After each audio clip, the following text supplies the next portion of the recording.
जय श्री कृष्ण। हर हर महादेव। हिंदू धर्म में गंगा की तरह नर्मदा को भी बहुत पूज्य नदी माना जाता है। भारत की 5 सबसे बड़ी नदियों में नर्मदा भी एक है। धार्मिक मान्यताओं के अनुसार माघ शुक्ल पक्ष की सप्तमी तिथि को मां नर्मदा का जन्म हुआ था।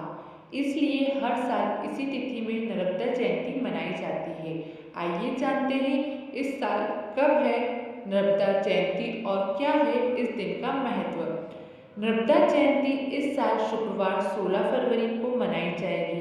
नर्मदा जयंती माघ शुक्ल की सप्तमी को मनाई जाती है।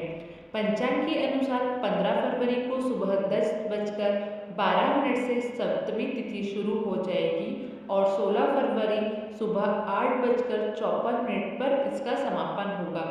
इस तरह से उदय तिथि के मुताबिक नर्मदा जयंती 16 फरवरी को मनाई जाएगी। नर्मदा जयंती का महत्व।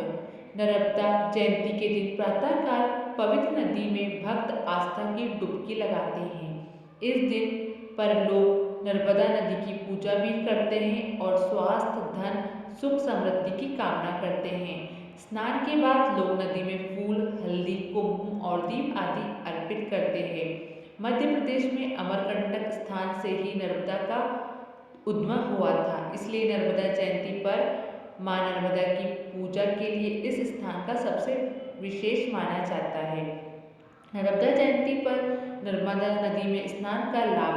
मान्यता है कि नर्मदा जयंती पर नर्मदा नदी में स्नान करने से व्यक्ति के सारे पाप धुल जाते हैं और पुण्य काल की प्राप्ति होती है।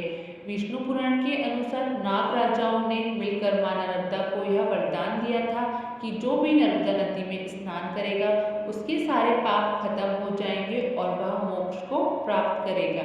यदि कुंडली में काल सर्प दोष है तो नर्मदा जयंती के दिन चांदी से बने नाग नागिन को जोड़ा नर्मदा नदी में प्रवाहित करें। इस उपाय से काल सर्प दोष दूर हो जाता है। नर्मदा जयंती के दिन नर्मदा नदी में स्नान के बाद पूजा पाठ करें और संध्या में आरती या नर्मदा अष्टक का पाठ करना फलदायी माना जाता है।